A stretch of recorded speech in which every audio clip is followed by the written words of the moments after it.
सुचेता पवार सांगली महाराष्ट्र से बात कर रही हूँ। मैं पिछले 1 साल से हेलो, आवाज आ रही है?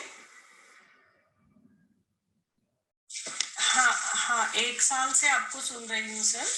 आज जो आर्टिकल हमको पढ़ने के लिए दिया गया था उससे रिलेटेड मेरा क्वेश्चन है। This is not true love, ये आर्टिकल हमको पढ़ने के लिए बोला गया था। तो इसमें आपने लिखा है there is nothing called love between two human beings और love between a human being and any other object. तो मेरा ये सवाल है कि मैंने आपको अब तक बहुत सुना है, तो अब तक ये तो पता चला है कि हम हमारी अंदर एक अंदरूनी जो अतृप्ति है उसको फुलफिल करने के लिए सब रिलेशंस बनाते हैं, सभी भौतिक व्यवस्था अपनी आसपास करते हैं। लेकिन हर व्यक्ति और वस्तु को जब हम देखते हैं तो अपने नजरिए से देखते हैं, मतलब उनमें हमारी अपेक्षाएं जुड़ी रहती है, हमारा भविष्य के प्लानिंग्स वगैरह या कुछ भूतकाल हो तो उससे जुड़ा रहता है।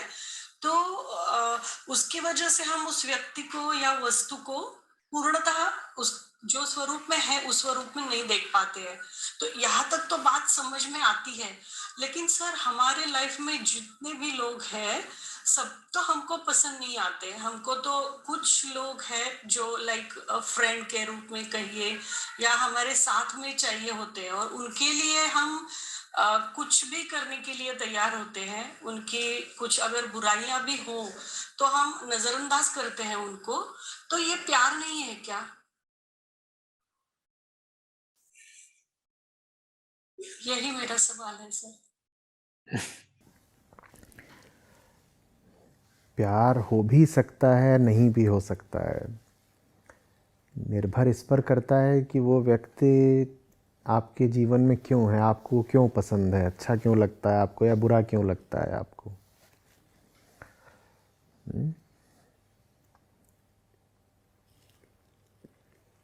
प्रेम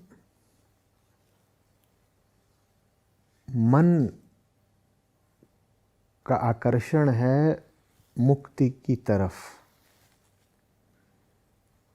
वो मन और मुक्ति के बीच की कोई चीज़ है। इसलिए मैंने किसी संदर्भ में ये कहा है कि प्रेम दो इंसानों के बीच की कोई बात है ही नहीं। इंसानों का महत्व उसमें दोयम दर्जे का है, निचले स्तर का है। प्रेम का ताल्लुक सबसे पहले मन और मुक्ति से है। हम सब चेतना है और हमारी चेतना जो है वो गड़बड़ चेतना है, प्रदूषित है, बंधी हुई है, भ्रमित है। उसमें कई दोष हैं हमारी चेतना में। यही जो हमारी चेतना है वो अपनी वर्तमान स्थिति से अप्रसन्न, असंतुष्ट रहती है क्योंकि उसमें कई दोष हैं। तो उसको पूर्णता चाहिए, स्वास्थ्य चाहिए, मुक्ति चाहिए। ये जो चाह है चेतना की, इसको प्रेम कहते हैं। प्रेम में आप चाहते हैं ना, चाहना, इसी को तो प्रेम कहते हैं, चाहत। तो कौन चाह रहा है? चेतना चाह रही है। क्या चाह रही है? स्वास्थ्य, मुक्ति, पूर्णता, ज्ञान, बोध।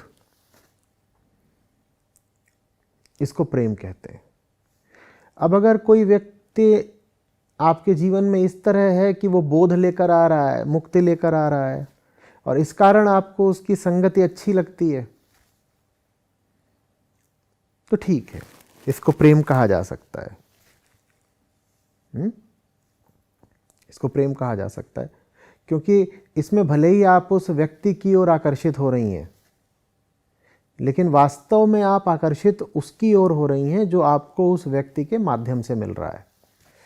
तो व्यक्ति अधिक से अधिक एक माध्यम है, एक साधन है। प्रेम आपको व्यक्ति से नहीं मुक्ति से है, फिर ठीक है। कि ये व्यक्ति चूंकि मुझे मुक्ति दिलाता है इसलिए मुझे प्रिय है। जिस दिन ये मुझे मुक्ति नहीं दिलाएगा, जिस दिन ये मेरे लिए बंधनों का कारण बन जाएगा, उस दिन मुझे ये प्रिय नहीं रह जाएगा। यहां तक ठीक है। तो अगर संबंध का आधार ये है कि भाई तुम्हारी संगति हमें पसंद है क्योंकि तुम हमारे जीवन में शांति लेकर के आते हो, स्वच्छता लेकर के आते हो, तब ठीक है, तब उसको आप सत्संगति कह सकते हैं, उसी को आप प्रेमपूर्ण संबंध कह सकते हैं। लेकिन जो बात आपने कही है उसमें मुझे थोड़ा खटका हो रहा है, क्योंकि आपने कहा है कि कुछ लोग हमें इतने पसंद होते हैं कि हम उनकी कमियां नज़रअंदाज करने लग जाते हैं वगैरह वगैरह। यहाँ आमतौर पर मामला दूसरा होता है। यहाँ तो बस ये होता है कि कुछ सुख वगैरह मिल रहा है किसी व्यक्ति से, और मानसिक शारीरिक तौर पर कई ज़रिए हैं जिनसे एक व्यक्ति दूसरे व्यक्ति को सुख दे सकता है। आर्थिक तौर पर भी, भावनात्मक तल पर भी कोई आकर के आपकी भावनाओं को सुख देता है, कोई आपको किसी और तरीके की कोई सुविधा दे देता है, वो हमें पसंद आने लग जाता है। बहुत कारण हो सकते हैं कि हमें कोई पसंद क्यों हो जाए, नापसंद क्यों हो जाए, और ये सब जो कारण हैं अधिकांश, ये वास्तव में प्रेम की श्रेणी में नहीं आते। कई बार तो बस इतना होता है कि हमें किसी की शक्ल पसंद नहीं आती तो बस नहीं आती पसंद, हमें बुरा लग रहा है। अब इसमें कौन सा अध्यात्म है और कौन सा प्रेम है? क्या आपने ऐसा अनुभव नहीं करा है कि बस किसी की शक्ल ही नहीं पसंद आ रही, उन पूछ भी रहा है कि मुझ में बुरा क्या है, आप कह रहे हैं तेरा थोबड़ा अच्छा ही नहीं लगता। अब हम कारण क्या बताएं, नहीं लगता तो नहीं लगता। वैसे ही छोटे छोटे बच्चे होते हैं, नवजात दुधमुहे गोद वाले, वो सबको अच्छे लगते हैं, उनका मुंह ही ऐसा होता है कि उनकी ओर जाओ सब कुचू कुचू करने लगते हैं, तो वो प्रेम थोड़ी कहलाएगा, उसको प्रेम थोड़ी कहते हैं। न बच्चा आपके जीवन में बोध लेकर आ रहा है, ना आप बच्चे के लिए मुक्ति का कारण बनने वाले हो, उसका मुंह ऐसा है कि प्यार छलक रहा है। ये तो ऐसे ही है, बहुत साधारण दर्जे का प्यार है ये।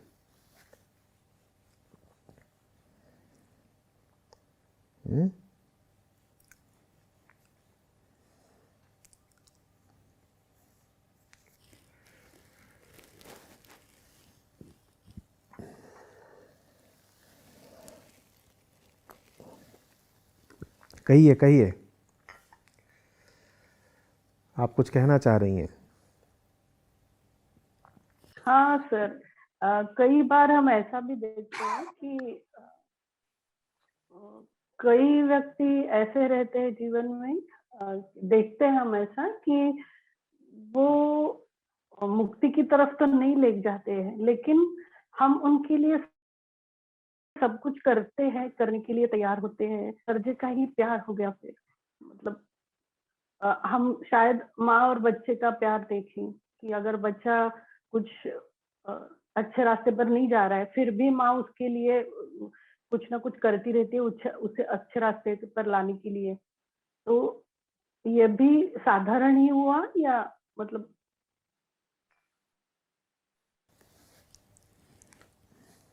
कुछ निश्चित तौर पर कहा नहीं जा सकता कि साधारण हुआ साधारण हुआ। बच्चा क्यों नहीं जा रहा है अच्छे रास्ते पर, सबसे पहले तो ये बताइए। ये तो बात की बात है कि माँ ने क्या करा उसको सही रास्ते पर लाने के लिए। पहले तो मैं उत्सुक हूँ जानने को कि वो गलत रास्ते पर गया कैसे, इसमें किसका योगदान था? माँ को बच्चे से जब इतना प्रेम था और बच्चा अधिकांशतः रहता माँ की ही निगरानी में है, तो वो इतनी दूर गलत रास्ते पर निकल कैसे गया? हाँ, शायद फिर घर का ही कुछ इन्फ्लुएंस वगैरह, या फिर नहीं, अब घर आ गया, माँ नहीं आई। हाँ तो अब घर का नाम ले लिया, अब माँ। हाँ उसको बिगाड़ने में किसका हाथ था? हाँ। और माँ तो हमेशा यही बोलेगी कि मुझे तो बच्चे से बड़ा प्रेम है। माँ तो लगातार यही कह रही है ना, मुझे बच्चे से बड़ा प्रेम है। लेकिन जब हम नहीं जानते कि प्रेम वास्तव में किसको कहते हैं, तो हम प्रेम के नाम पर बर्बादी ही मचाते हैं। कोई माँ ऐसी है जिसका अपने बच्चे से प्रेम ना हो? नहीं। अच्छा, ठीक है। मैं आपको किसी जगह पे छोड़ दूं जहां 1000 बच्चे हों, चलिए 1000 ज़्यादा हो गया, 100, 4 साल से लेकर के 10-12 साल तक के, ठीक है, जैसे होते हैं बच्चे आजकल सब, वही 4 से 10 साल तक के हैं। उसमें से आप न्यूनतम कम से कम कितने बच्चों को बिगड़ा हुआ कहेंगी?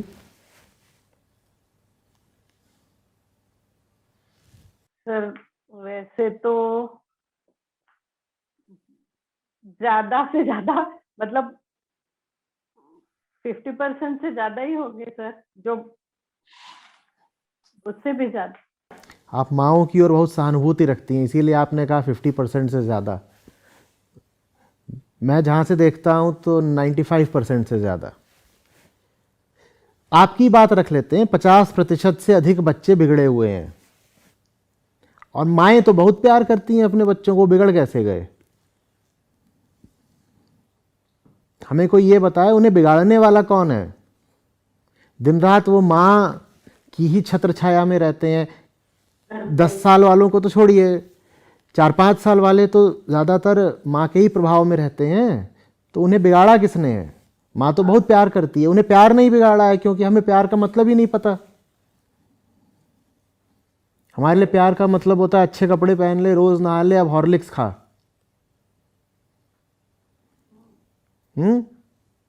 उसके मुंह पे पाउडर लगा दिया, सर में तेल लगाकर कंघी कर दी और बड़ी वाली गिलास उसको हॉर्लिक्स का दूध पिला दिया, ये प्रेम हो गया। फिर उसने कहा मम्मी अब मुझे अपना मोबाइल फ़ोन दे दो, मैं उसमें पोगो, पोकेमॉन और जो भी है, माशा बियर, ये देखूंगा। उसको थमा दिया, ले देख। उसने कहा चॉकलेट खानी है, जाके चॉकलेट दिला दी उसको। उसने कहा कि टॉय चाहिए, तो उसको बढ़िया वाला टॉय दिला दिया। ये प्रेम है। अब यही तो प्रेम होता है ना। मैं कोई बहुत क्रूरता की बात थोड़ी कह रहा हूँ कि ऐसा ही होता है। हाँ, तो साधारणतया हम जिसको प्रेम कहते हैं वो बस बवाल है। माया का चुनिंदा हथियार है प्रेम। हम कहते हैं ना दुनिया से नफरत मिटानी ज़रूरी है, नो हेट, नो हेट। उसमें हमारी भावना कुछ ऐसी रहती है जैसे हमारी सबसे बड़ी समस्या नफरत है। लोग आते हैं, कहते हैं oh there is so much hate on social media, there is so much hate in the world. थोड़ा इस बात पे गौर करिएगा, क्योंकि ये बात आपको चौंका सकती है। दुनिया की ज़्यादा बड़ी समस्या नफरत नहीं है, दुनिया की सबसे बड़ी समस्या प्यार है। जिसको आप नफरत कहते हैं वो तो बस प्यार का सह उत्पाद है, बाई प्रोडक्ट। जब प्यार बहुत साधारण, औसत, घटिया दर्जे का होता है तो उसी का दूसरा पहलू नफरत होती है। साधारण प्यार ऐसा ही होता है जैसे सिक्के का एक पहलू, उसी सिक्के का दूसरा पहलू नफरत होती है। तो आप अगर ये भी कहेंगे कि नफरत बहुत बढ़ गई है दुनिया में, तो वास्तव में वो इसीलिए है क्योंकि प्यार बहुत छलछला रहा है लोगों में। जिसको देखो वही लवर है, आशिक है। समस्या नफरत नहीं है, समस्या प्यार है।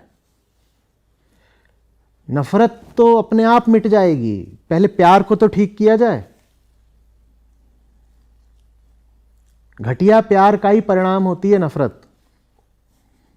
आप नफरत करने वाले लोगों को देखिएगा, कभी न कभी उनमें आपस में प्यार रहा होगा।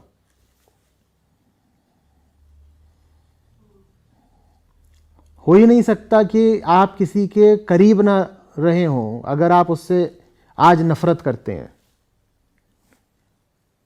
आप किसी को जानते पहचानते नहीं, उससे आपका कोई रिश्ता नहीं रहा, आपको नफरत कैसे हो जाएगी? जो कभी आपके बड़े करीबी थे, उन्हीं से आज आपको सबसे ज़्यादा घृणा रहती है।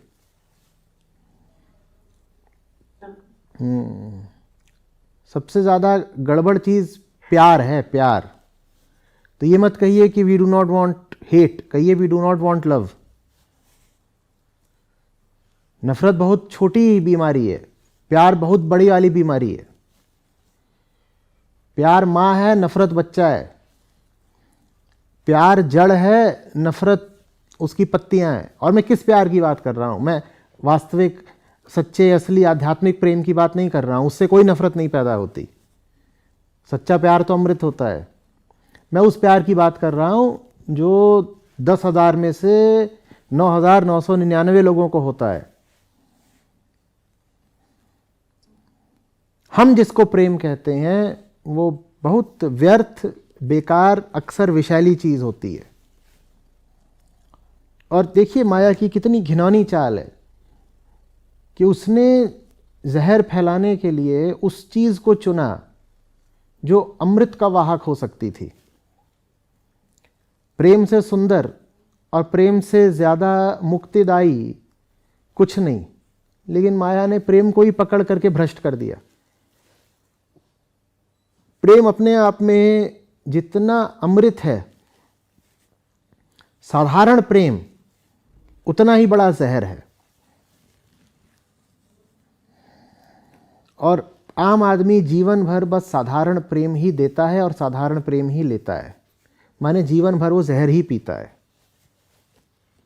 और जहर पिलाता है।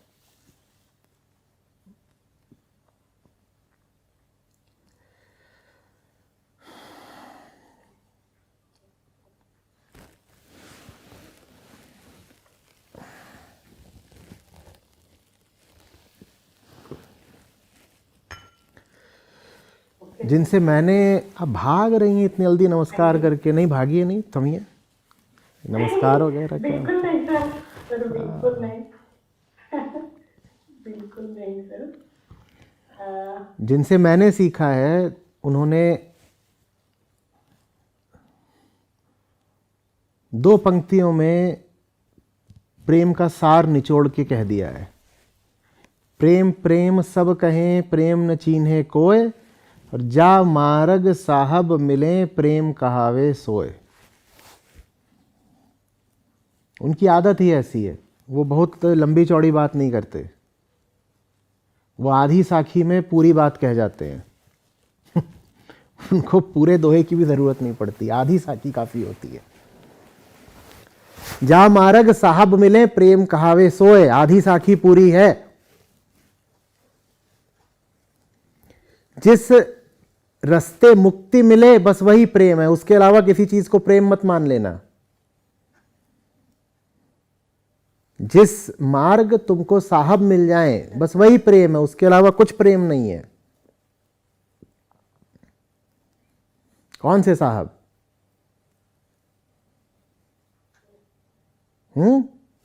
ये वाले साहब जिनको आत्मा कहते हैं। जो आपको आत्मा से मिलवा दे बस वही प्रेमी है आपका, और किसी, हाँ वही परम है, उसी को आत्मा कहते हैं। कुछ लोग उसको परमात्मा कह देते हैं, इसीलिए आत्मा और परमात्मा में कोई अंतर नहीं होता।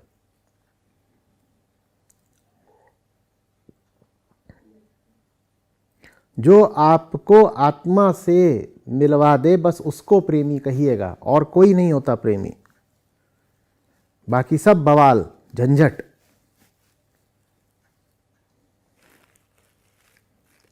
अच्छा खासा इंसान होगा, उसको प्यार हो जाएगा और कहीं का नहीं रहता। फिर पहले 2 बेड़ियां थी, अब प्यार हो गया तो 20 है। ये कौन सा प्रेम है जो मुक्ति दिलाने की जगह और कैद दिला रहा है? और विशेषकर महिलाएं, क्योंकि आप महिलाएं इसलिए कह रहा हूं, प्रेम से तो बहुत ही ज्यादा बच के रहा करिए। ऐसी ऐसी बेड़ियां मिलेंगी कि जीवन भर मुक्त नहीं हो पाएंगी।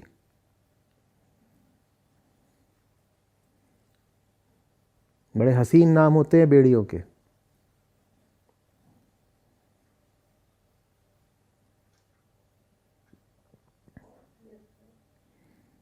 आपकी तो आवाज़ ही दब गई, आज तक उनको डर सी गई आप। नहीं सर, बिल्कुल नहीं सर, बिल्कुल नहीं सर, मैं आपको सुन रही हूँ। आज तक हमको इसी के नाम पर मतलब ग्लोरीफाई ये प्यार को किया जाता है और सब कुछ सहने के लिए हमको मजबूर किया जाता है, क्योंकि अगर आप सह रहे हो बच्चों के प्यार के लिए या पति के प्यार के लिए तो आप महान हो। तो यही संकल्पना लेकर हम आज तक बड़े हुए हैं सर, 40-45 साल तक। तो ये बेड़िया निकालने में थोड़ा सा टाइम या उसको थोड़ा सा साहस तो लगेगा। क्यों? अब जब सवाल शुरू करा था अभी 10 मिनट पहले, तब तो कह रही थी जो पसंद आए उसको प्रेम कहते हैं, और कुछ लोग इतने प्यारे होते हैं कि हम उनके सारे दोष भी बर्दाश्त कर लेते हैं। अब कह रही हैं 40-45 साल तक बड़ी बेड़िया रही, 10 ही मिनट में आपको मुक्ति मिल गई। सर सच नहीं, सच में तो मन में उनके कई लोग ऐसे रहते हैं कि मन में उनके बारे में अच्छा ही रहता है, मतलब वो कैसे भी रहे, वो बस हमारे मन में रहता है कि वो अच्छे रहे, बस उनको कोई तकलीफ ना हो। तो शायद मुझे लगा कि ये सुनिए सुनिए, शायद ये अच्छाई की परिभाषा समझिए। जिसकी अच्छाई चाहती हो उसको आज़ादी दीजिए, ठीक है?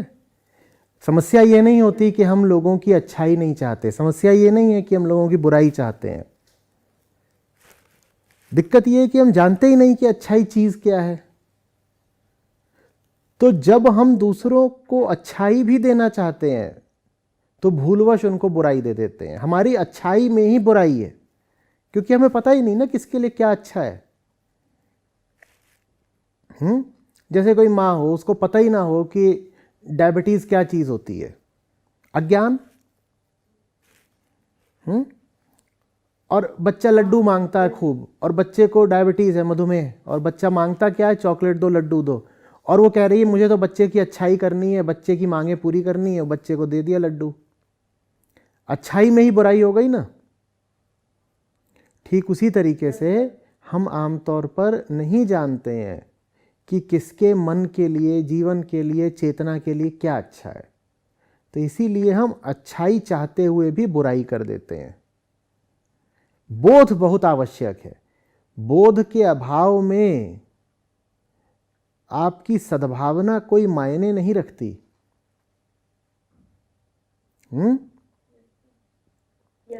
तो बोध बोध बोध समझदारी, समझने की कोशिश करिए, सवाल पूछा करिए, जानने की कोशिश करिए। जितना ज़्यादा बोध साहित्य पढ़ सकें पढ़िए, और गहरा मनन करिए, खूब विचार किया करिए। जिन चीज़ों को आज तक मानती आई हैं उन पर पुनर्विचार करिए, जिज्ञासा, सवाल उठाइए। ठीक है? हाँ, हाँ सर, चलिए। नमस्ते, thank you sir, thank you very much.